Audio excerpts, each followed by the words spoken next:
So you got to meet Dory today. Dory's great. You're gonna learn a lot from him.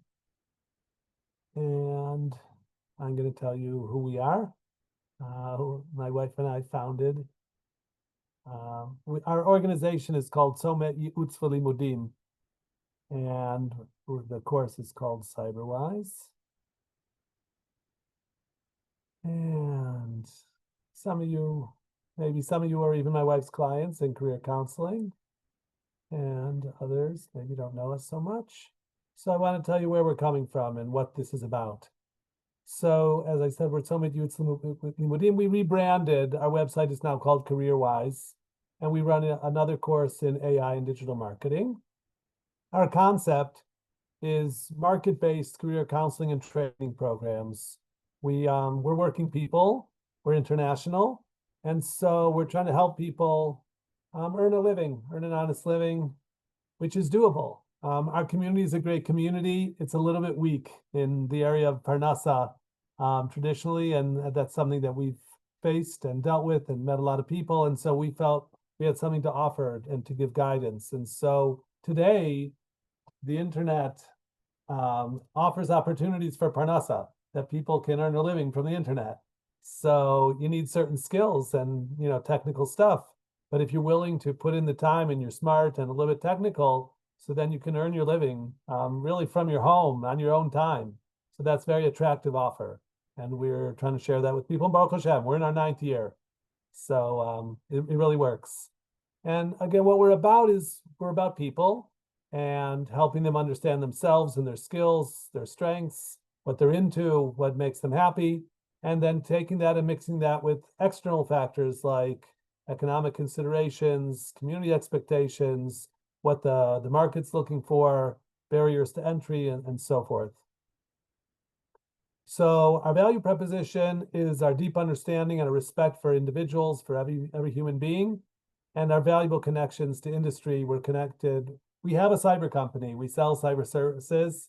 It's small, but we're connected to half a dozen or a dozen other cyber companies that hire our graduates. And so we have this pathway that Baruch Hashem really works.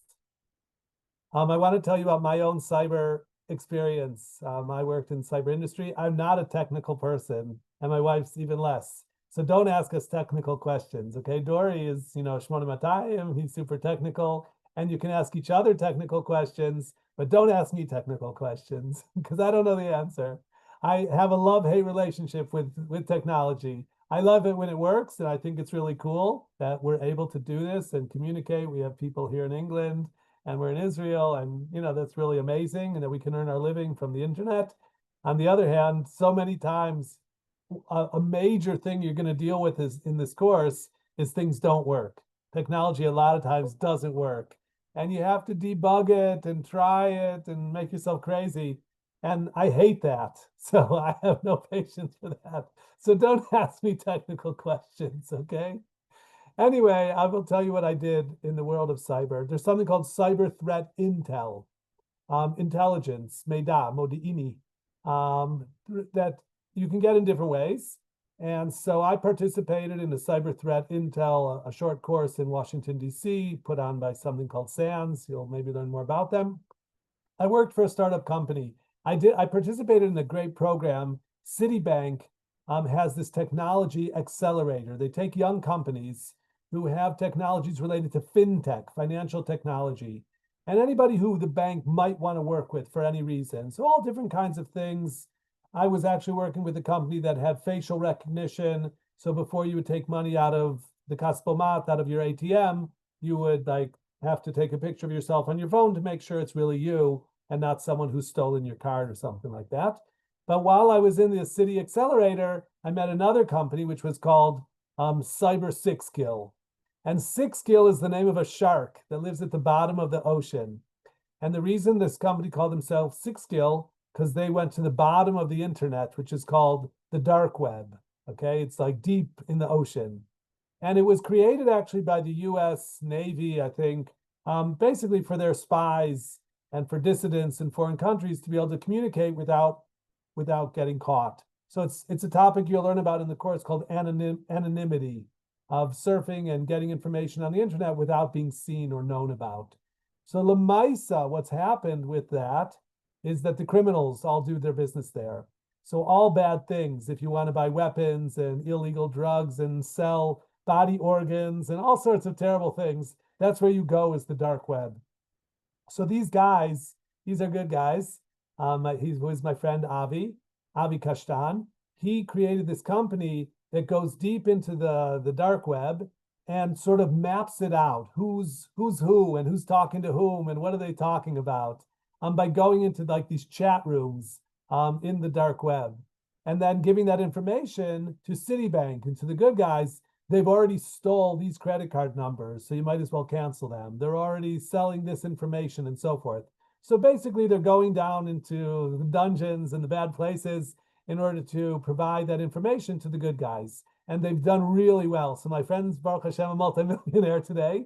He made an exit. He sold most of the part of, this is him, Avi Kashtan. Here he's receiving an award from UNESCO, one of the most innovative digital initiatives of the year. So the company did really good. I worked with them a really short time. I didn't make any money from it, but it was a privilege just to be part of a great organization doing something really cool in the dark web. This slide shows you a little bit more, and you're going to learn about it in the course, how to use what's called the Onion browser, because it's many, many layers. But we're familiar with Google, and we know about Wikipedia and Facebook and blogs. That's the surface web.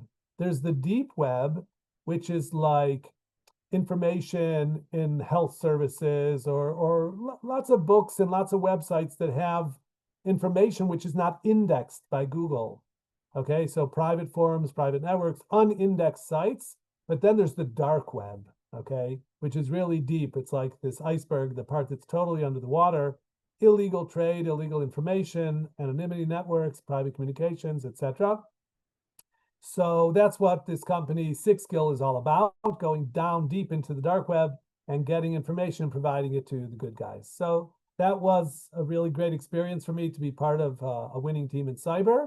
And again, my wife and I, who have been working on this sort of project of helping our community to find job opportunities that they can pursue without compromising their values and maybe even working from home and flexible hours and so forth, we realized that in the world of cyber, there's great opportunity. So that's part of how we got here.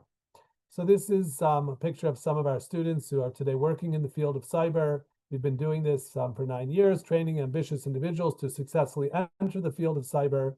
And we have people in the UK and the US and in Israel, most, who are doing great in the field of cyber.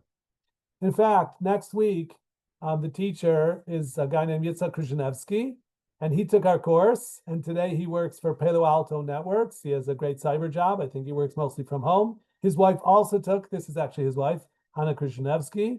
She also works for in cyber. So they bought a house in Baruch Hashem. They're doing really well based on the cybersecurity techniques and skills and everything that they learned in our course. Yitzhak's a great teacher. He actually taught our course for a year. Then he got really busy with work, but he's going to be back next week to teach you guys something. I'm going to tell you in a little bit what he's going to be teaching about. So there is something special here, that we're onto something, why cyber is a good fit for our community for a number of reasons. So first of all, there's a shortage of talent, both in the Israeli and the worldwide industry in cyber, because it's really technical. There's only certain people that are really willing to make the investment to learn it and master the skills. So there's actually millions, I think the number is now between 3 and 4 million positions, which are unfilled internationally in the cyber industry because they don't have people who know how to do the stuff. So if you will gain those skills, you are a very valuable person. So that's part of the opportunity here. The barrier to entry is not necessarily a college degree. If you have one, it's good, but if you don't need one. The barrier to entry is brains and skills, and we'll talk shortly about certifications. So learning to do this stuff is what's going to make the deal. There's relatively high pay after short education. There are flexible work from home possibilities, which are really nice for people that are focused on family, or everybody likes that freedom. Okay, here's a Chassidish guy. He was ranked number 23 by Google the 23rd best hacker in the world. Today he is the owner of a startup, and I like to share his startup. They have a nice sort of a marketing video. So I'm going to share the marketing video from, his name is Yisrael Gert. And he never went to high school. I mean, he went to yeshiva and yeshiva on Cheder. But he's a great hacker. He must be a smart guy. And he has his company called Reflecties. So let me put that up on the screen so you can see what they're doing, because it's cool.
Okay, let's say you are a CISO.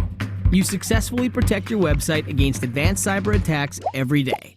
You use the best security solutions: firewalls, WAF, IPS. You are fully secured. Or not? Meet your trusted friends, the web third-party components. These components help your company scale its business and technology. Social media, ads and analytics components, engagement tools, authentication apps, even the JavaScript code your developers download from various online sources. These third parties are already installed on your website, dozens of them, and they're managed remotely. Yeah, it means they can be modified without your knowledge and bypass your precious security perimeter. Groups like the MagCard hackers already exploit them, using them to extract business and private data, causing huge breaches and fines. And yet, the accountability is on your side. So, what can you do about all this? You could remove all these essential third parties, or simply use Reflecties. Reflecties monitors your website, identifying the third parties that are already installed on it and analyzing their behavior, verifying that nothing is compromised, and easily helps mitigate your third-party security and privacy risks from day one. And the greatest part? Reflecties is an external platform which requires no installation, saving you costs and unnecessary headaches. With Reflecties, you get full third-party inventory and an effective risk mitigation for your website from day one. So, don't reinvent the wheel. Just use Reflecties. Reflecties. So there was some technical stuff there, but one of the concepts was what's called a supply chain attack, where, I think about the Ben Gurion Airport. If you were going to try to attack Ben Gurion Airport, you wouldn't come in the front gate where the guys with those machine guns stand and they look at every car. You'd come through the back. You'd come through one of the suppliers who delivers the meals or the toilet paper or something like that. You'd come in through the supply chain. So the same thing is true in cybercrime. A lot of the bad guys, the hackers, they're coming in through the supply chain of a website or of a network. And so Reflecties is offering the service that will look at your website and see what's going on behind the scenes to detect if there's been hacking and so forth. Anyway, I just thought it was a nice little cartoon with the caveman. And again, it's a company that was created by this Haredi guy who never went to high school. And he's a successful hacker and businessman. So that's why I wanted to share that. So let me go on with my presentation. Oops. Okay.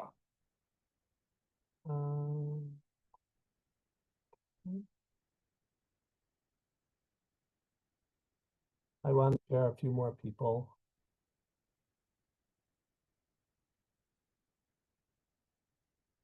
Okay, I have another little video about hacking and why do people do it. And we saw today an introduction to Kevin Mitnick, who is a classic hacker, and they put him in jail because they thought he could take over the world. So I do like this. I'm going to share this one too. I'm going to share this. Let me share.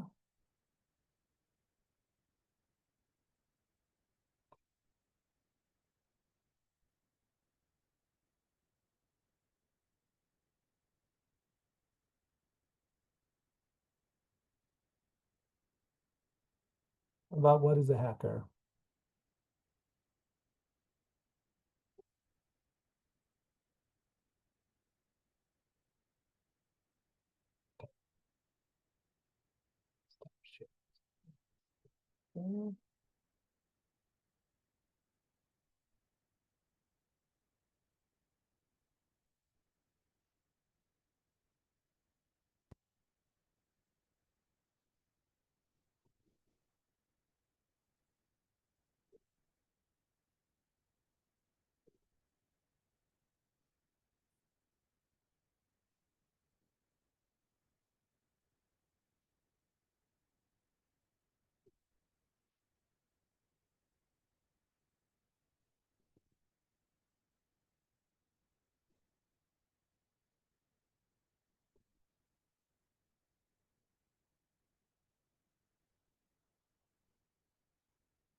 Which of these people is most like a hacker?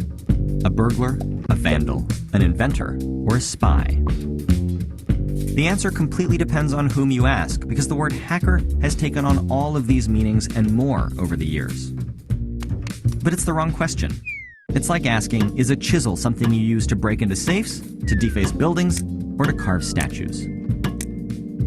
No, the questions we should be asking are, what is hacking and why do people do it? In the broadest possible terms, hacking is creative problem solving that takes advantage of the properties of things in unexpected ways. So when Galileo used curved glass to magnify the stars, that was a hack.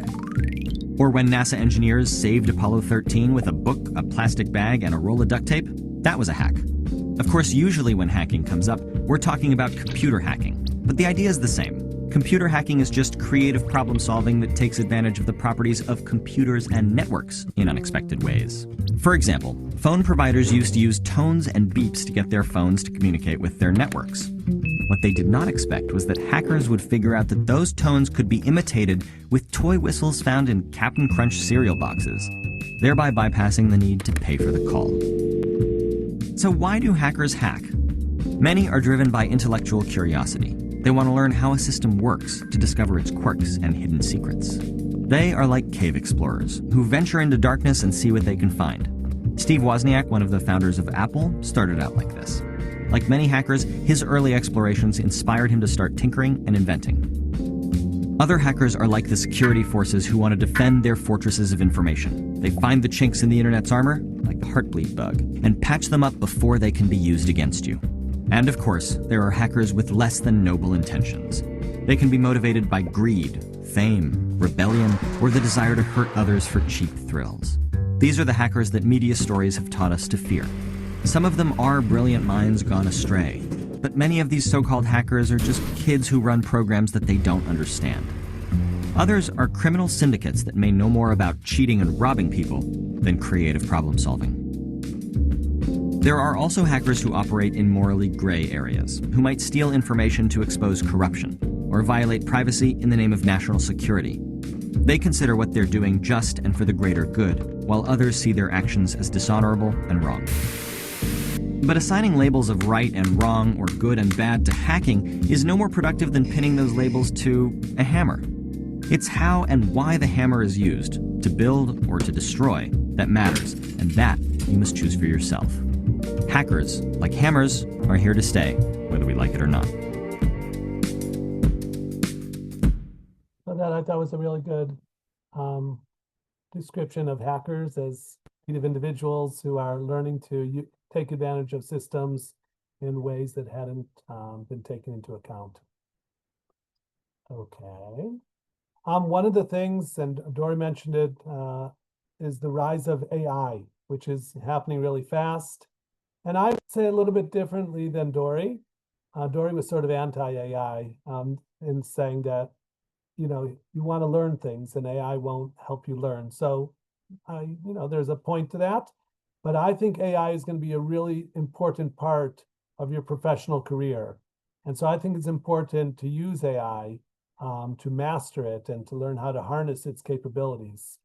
In the world of cyber, AI is for sure the bad guys are using it to hack.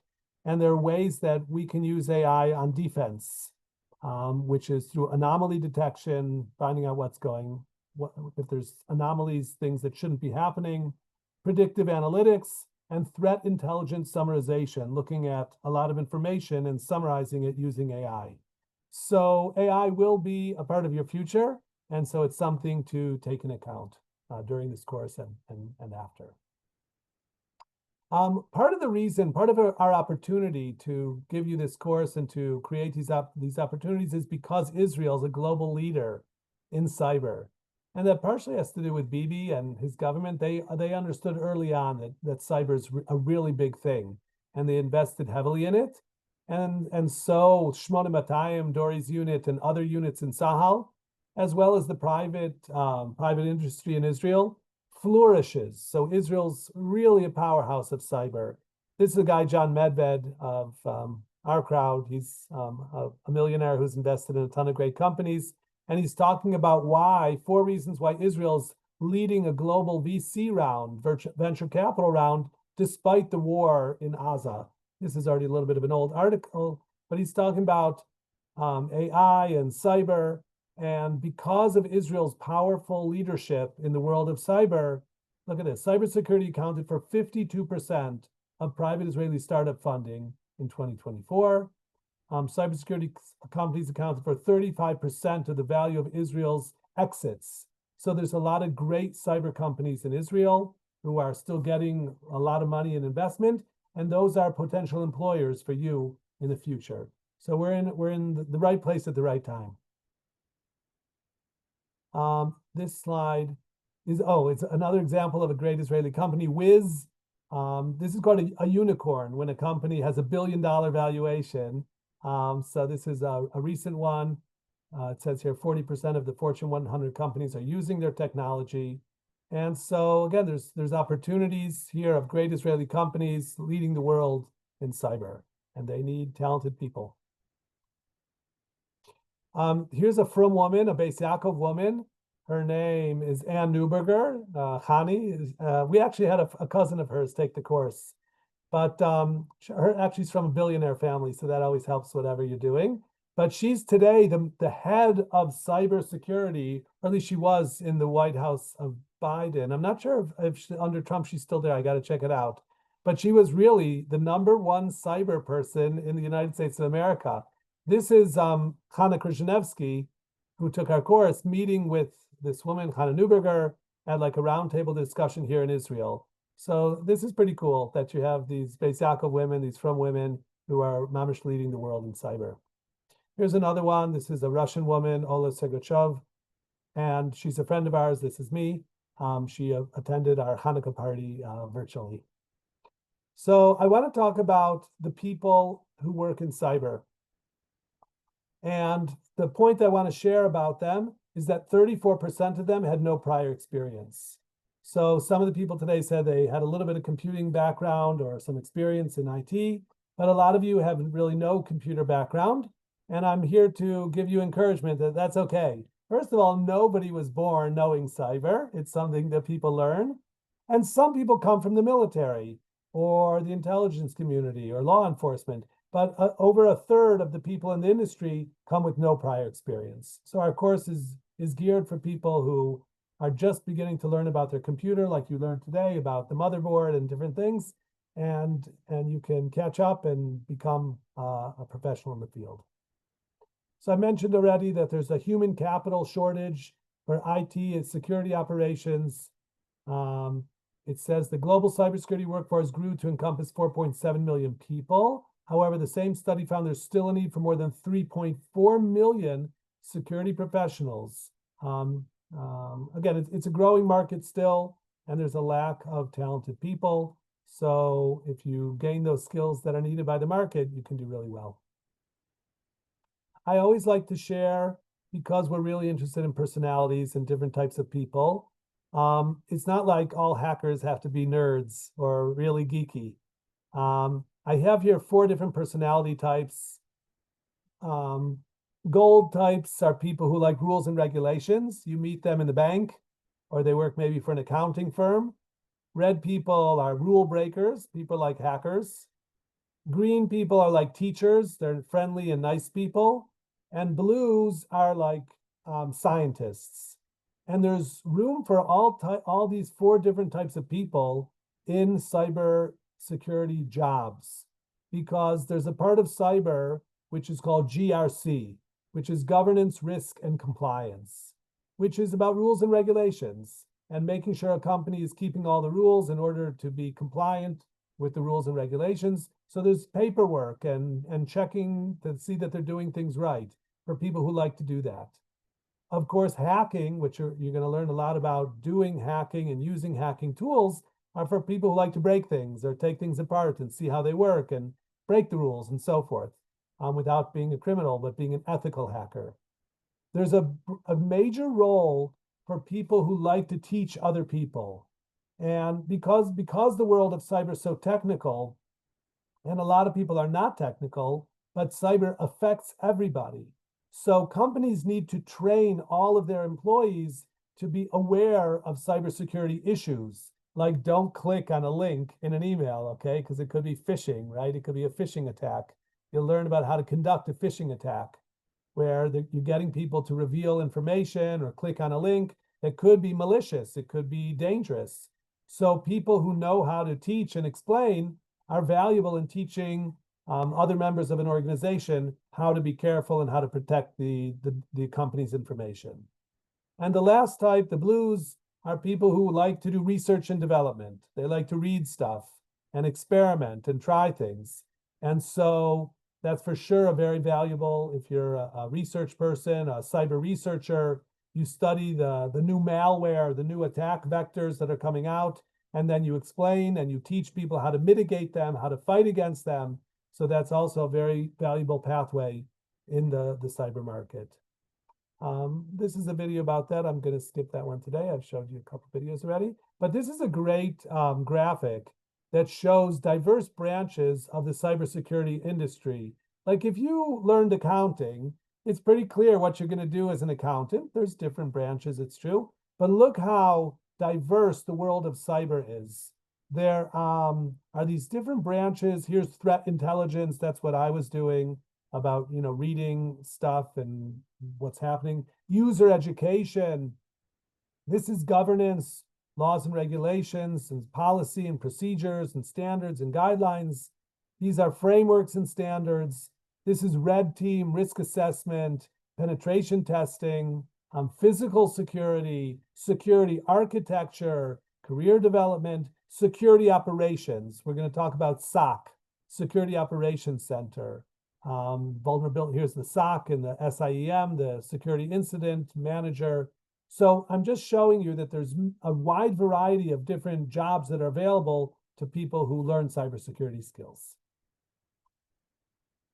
So real pathways from CyberWise onward into a career. What do our graduates do upon completion of the course?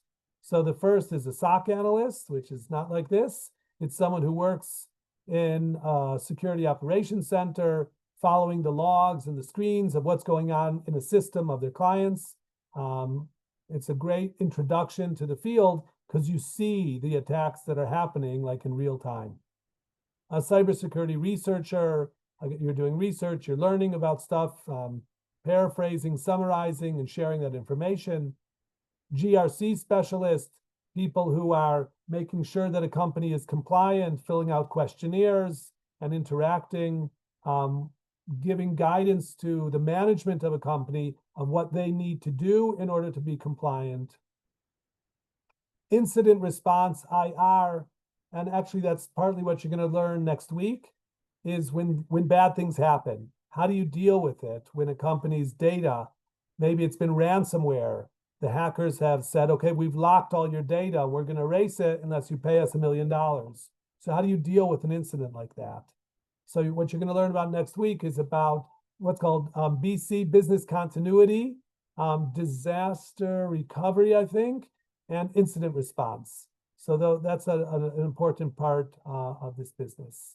Pen tester, people who are using the tools of the hackers to test the system to find its vulnerabilities in order to share those with the company so they can patch them up and harden themselves, make themselves a stronger, put themselves in a stronger posture so that they're a less tempting target for the hackers. And number 6, I have here vCISO. CISO stands for Chief Information Security Officer, and the V stands for virtual. So we've had a number of our smart students who ended up as a virtual CISO really right after the course, and they're advising the clients of what they need to do in order to stay safe. So these are actual pathways that will be open to you at the end of the course. What do you need to bring? You need personality traits for success, curiosity, love of learning, strategic thinking, calm under pressure. Things don't always work the first time or even the second. You have to stay calm and figure it out. The master has failed more times than the beginner has even tried. So masters also fail. The ongoing learning is a major element of this field. Even people who are working in the field, the bad guys are all the time developing new tactics and new threat vectors. So the good guys have to be learning those new threat vectors and how to counteract them.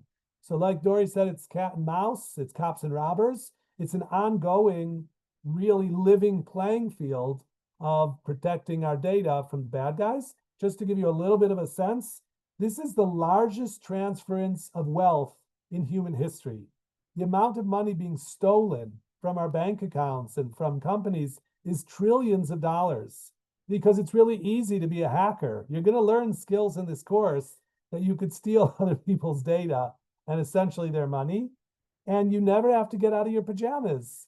You don't have to like take a gun and go to the bank, which is like dangerous, and sooner or later you'll get caught. As a cyber criminal, you probably won't get caught as long as you like don't rob from Americans. If you rob like a third world country or maybe in Europe, there's a good chance you could succeed in your cyber crimes and make a lot of money. So it's very tempting for all the amoral and immoral people in the world to be cyber criminals. So that's why it's a really big deal. And that's why there's a shortage of people defending our data against the bad guys. So that's why this course is really important for good people to defend civilization against the bad guys who are trying to take it down. You're going to learn a lot of cool attack vectors, a DDoS attack, like overwhelming a system, defacing a website, SQL injection, erasing someone's database or taking their data away or changing their data. So you're going to learn all about different ways that the hackers are attacking. There's something, a cute one called man in the middle. Think about people sitting in like a Starbucks, and the Starbucks, let's say, has a Wi-Fi network. So the people there are on their laptop, and they find the Wi-Fi of the Starbucks, but really it's not the Wi-Fi of the Starbucks. Somebody else has put up a network there, and they're calling it Starbucks Wi-Fi, and they're taking all your data. So this guy is going in, he's doing his banking, he puts in his username and password, and someone is stealing his username and password while he sits there in Starbucks. He thinks he's on Starbucks Wi-Fi, which is, let's say, okay, but he's really on the hacker's Wi-Fi who's stealing his data. That's called man in the middle. So there's all sorts of tricky ways that people are hacking and taking advantage of naive and innocent people. And so you're going to learn about it and how to defend against it and how to be careful and how to teach others to be careful. This is a really cool thing. I like to show this. Let me show you this from Kaspersky.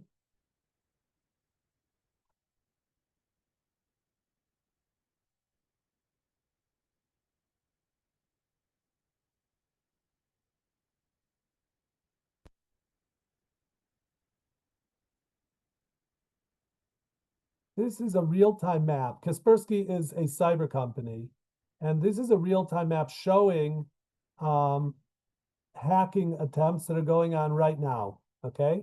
And it gives you a little bit of a sense of the volume, how big this is, okay? All these lines that we're seeing across the globe are cyber attacks, okay?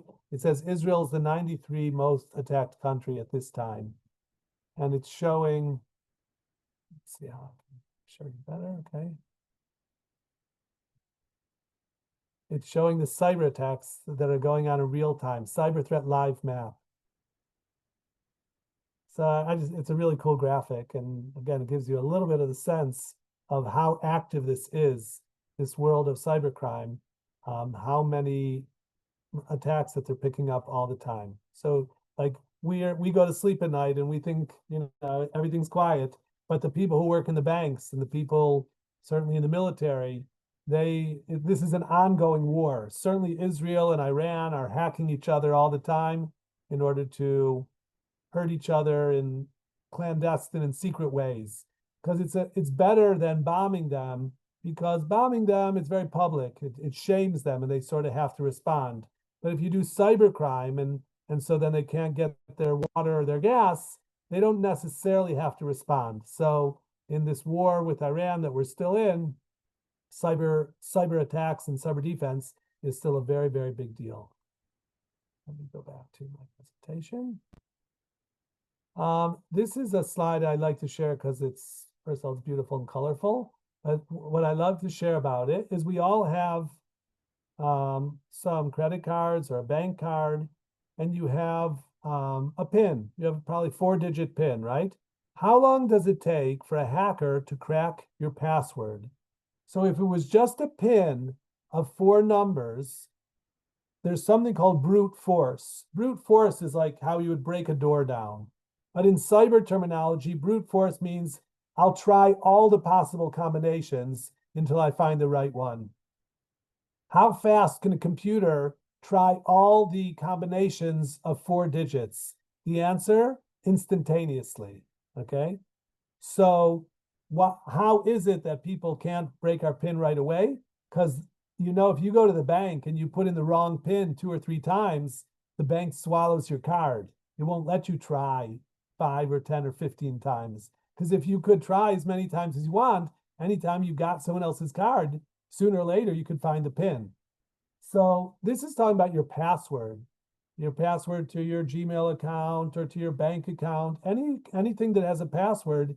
You don't want to make it 4 digits, because the computer could find out all the combinations, even if it's a combination of numbers and upper and lowercase letters. But if it's only 4 or 5 characters, even if it has symbols, it's still instantaneous that a computer can do a brute force attack and break into your account. So it's very important that your password has more characters. So let's say you have 12 characters in your password, and let's say it has numbers, uppercase and lowercase letters. How long would it take a computer to go through all those combinations? The answer, 2,000 years. So that's a strong password, okay? So you want to have a nice long password. Again, if it's a long password of 12 characters, but they're only numbers, it takes 25 seconds for a computer to go through all those combinations. But if it has numbers, letters, and symbols, then it would take 34,000 years. And that has to do with what you learned today about binary and about thinking about how many numbers are there. There's only 9 numbers. But if there's 9 numbers plus 26 letters, and there's really 52 letters if you have uppercase and lowercase, and then you have all the symbols, the $ and the percent sign and the exclamation mark. So if you add all that, so then you have approximately 100 different characters. So if you have 12 characters in your password, and they could be any of 100 characters, so then for a computer to try and crack your password, it could take 34,000 years. So that means your password's strong. They're going to hack somebody else's account. They'll hack this person's account who only has 6 characters. It takes them 5 seconds. But you have 12 characters, it'll take them 34,000 years. That means you're safe. So I think this is a great graphic. about the importance of having long and hard passwords. And here I give you, this is a little bit of exaggeration, but look at this password.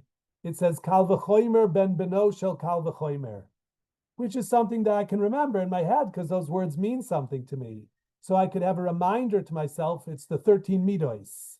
But I wrote it here, I substituted some, instead of an L, I put an exclamation mark. So I have symbols and small letters, big letters, and it's a very long password. So that's a very strong password, okay? So strong passwords, I didn't used to think they're important. I thought, oh, the hackers could probably get in anyway. It's not true. Strong passwords matter. And that's something you'll learn in this course, is you should have either a password manager or a place where you keep your strong passwords, but strong passwords are important. So if anybody has a password, 12345, or your birth date, or admin, or something really simple, you should change it right away. You want to have strong passwords on all your accounts so you don't get hacked. So that's lesson 1. Okay. One of the things that will help you in this course and in your career is to stay up to date with what's going on in the world. So whether it's industry newsletters or certain websites and even going to conferences, but we'll show you some places where you can continue to keep your hand on the pulse of the industry, of what's going on in the world of cyber, because that's interesting and relevant to become a professional that way. Okay, so you got the flavor of the class today. Dory taught, and you did some exercises. Just to review, how it's going to work. Why is my screen share paused? Back.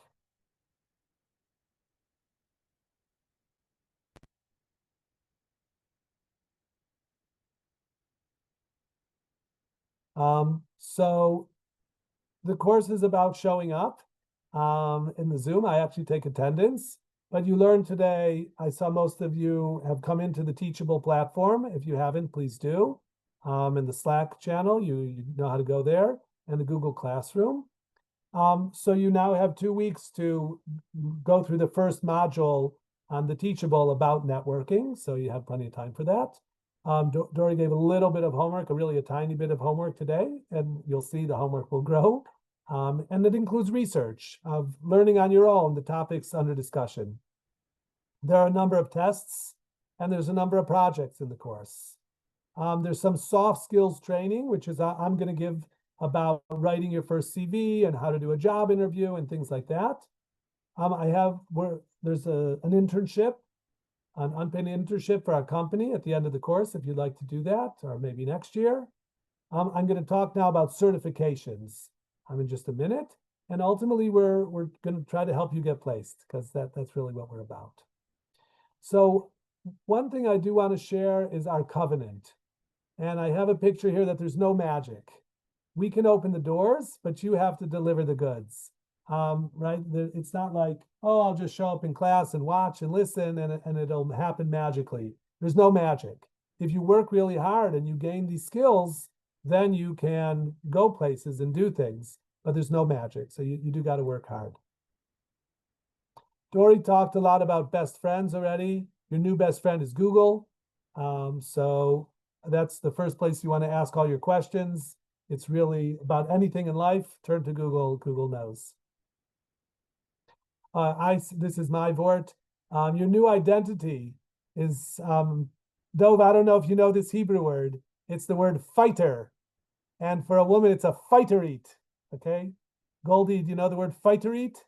About a person who's a fighter-eat. She's gonna, exactly, you gotta be tough and fight.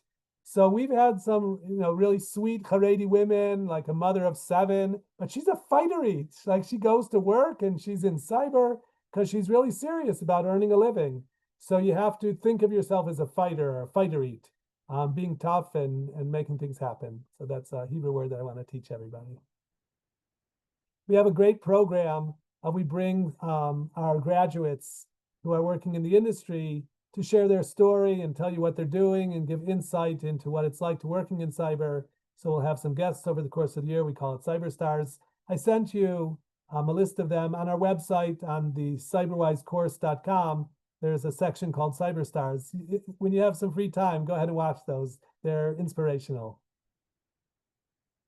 Okay, I want to talk about certifications. This is like in place of a college education. How does a company know if you really know cyber? So the first answer is when you go for a job interview, they may give you a test. They may say, okay, put your fingers on the keyboard and hack into this. So that's one way. But another way that they can know if you know is these internationally recognized certifications. Okay, so there's a number of companies, maybe half a dozen, that are offering these cybersecurity certifications. And it's something that if you're working in the field, you'll get one and then another and another. And even people who are very advanced in the field that have been working in it a decade continue to get more and more certifications on like new technologies and new breaches and new bugs and so forth. So it's like part of ongoing and continuous learning in this field is getting certifications. And there's different certifications for different directions that you might go in the field. So I can't tell you you should do this one and not that one. I could talk to you about it, but there are different directions depending on what you want to do. This is a company called CompTIA, and they have one about your computer and one about networking. If you're really into networking, you'll start learning that. And then Security Plus is something that I do tell a lot of students to work on getting their Security Plus certification. And it's something you could decide to do during the course, but more likely you'll be busy during the course. And at the end of the course, if you're looking for a job, it'll help you get your first job. It's not a must-have that we have students that get jobs without it. And a lot of times then your employer will help you pay for it and will support your studies. I believe that you should put it on your CV, even if you don't have the certification yet. You should write, I'm studying for Security Plus. I expect to take the test in November or something like that, because it shows that you understand the name of the game, that you're interested in ongoing learning and getting these recognized credentials through the certification. So now I have a news flash, and that is the following. Recently, we had a company turn to us. There's something going on in Israel now based on Chok Haganat HaPratiyut, the law of protecting privacy, where the companies need to have a DPO, a designated person, who's the go-to person for cyber issues in the company. And so somebody turned to us asking if we had candidates for that position, and he asked if they have CC. And I wasn't sure what CC was, so I Googled it. And it turns out that there's a very simple cybersecurity certification from a great company, which is called ISC2. And their very first cyber certification is called CC. CC, Certified in Cybersecurity. And the great news is it's free. They made a commitment. They're going to give away 1 million cybersecurity certifications for free. So I'm in the middle of getting mine. It's pretty simple. It's not very technical, but it's the very, very basics of being like a professional cybersecurity person. And so I think I got not, because, I sit through the courses and I've been doing this a lot of years and I worked in the industry, so I know a lot of the stuff. So I was able to get over a 90% on the pre-test. So it's not very hard. Some of the stuff on this test you're going to learn next week. Again, non-technical stuff about what I told you, business continuity, incident response, and disaster recovery, which are basic cyber ideas of you want to back up your data, you want to protect, and so forth. And that's part of this test. So I strongly recommend, I may make it mandatory, in order to complete this course, you need to get this certification, because there's really no reason not to. It's pretty simple. The vast majority of the curriculum for this certification, it will be taught in this course.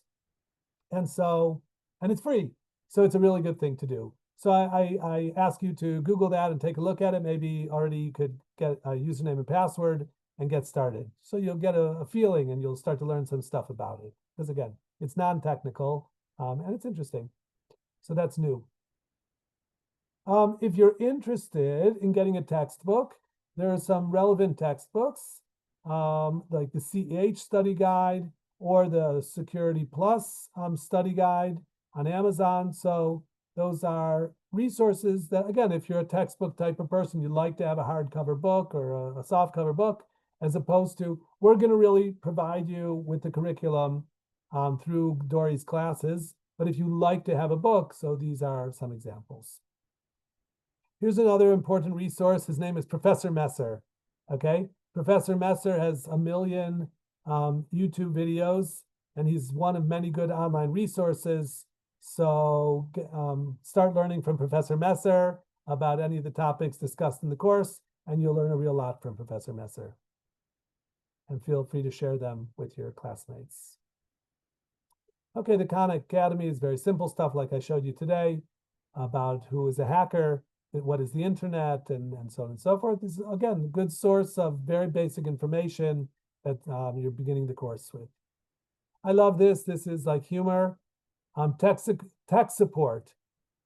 Working in technical support, in IT, help desk, is a really good way to get into the world of cyber. So, you know, when you work in help desk, you get all sorts of idiots who call you on the phone. Look at this picture. Somebody plugged their computer into this power strip, and they plug the power strip into the power strip. And so the computer is totally black. And they call technical support, and the technical support says, well, is it really plugged in? He says, duh, yes, it's plugged in. Do you think I'm an idiot? But of course they are an idiot because they plugged the power into the power strip. So I think that's pretty funny. Anyway, that's tech support. Oh, now I want to introduce different members of our faculty. So you got to meet Dory today. We had a teacher also from Tzahal from Unit 81. Today he's a practicing doctor, Dr. Omer Kerner. Dory is from Shmona Matayim. I think you'll meet Erin Liebert along the way. Leah Rosenberg is working today as a CISO. She's taught some of our classes. Next week, you're going to have Yitzhak Krzyzanowski, who's a staff security engineer at Palo Alto. We had an excellent teacher who really upgraded our presentations. His name is Leo Huskevich. He's a Mexican. He's a red teamer, a hacker. Shalom Vanuno is also a Tzahal guy. Hannah Kay is married to Yitzchak Kay. You may meet her also. Miri Gurman works with me. She's going to help you organize your tuition payments, so please cooperate with Miri. My wife is the big boss, and I work for my wife. I'm the educational director. That's Omer. This is Yitzchak. You're going to meet him next week. He's fun and funny, so you're going to enjoy him.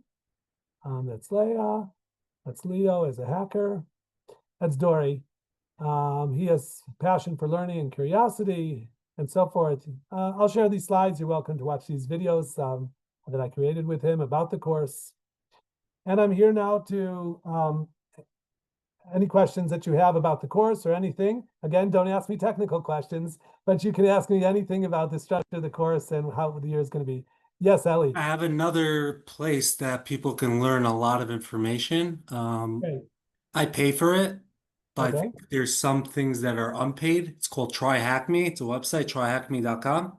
For sure. We're And definitely I've been learning, I learned a lot on there. Okay, great. Yes, so just put Try Hack Me, the website, in the Slack resources, okay? Okay. Thank you. So yes, thank you, Ellie, for sharing. And we invite everybody to share good resources like that they are using or know about and put them in the resources channel. And so then other people could take a look and benefit from it. Okay, so any other questions at this time? Okay, so I scheduled next week. Yes, Doug. Where am I going to find the homework again? Where are you going to find it? Yeah. Cool. So in the slides channel in Slack, you'll see Dory's presentation from today. And one of the last slides is the homework. But it's also, yes, in the Google Classroom. He assigned it as an assignment in Google Classroom. That's the right answer. But I don't think Google Classroom says I need a class code. You need the class code? I don't know. But it seemed Okay. it was asking me for a class code. Okay. So that is in the Slack. And I'll put it there again to make sure you get into the Google Classroom. That's where the assignment is. That's the right answer. So yes. So I look forward to seeing you next week at 6 p.m. Bezrat Hashem, and it's going to teach about different stuff, and then we'll go from there. So I'm wishing everybody, Bezrat Hashem, a year of growth and knowledge and skills and wonderful things together. We're looking forward to working together. Thank you all for being here. Thank you. Thank you.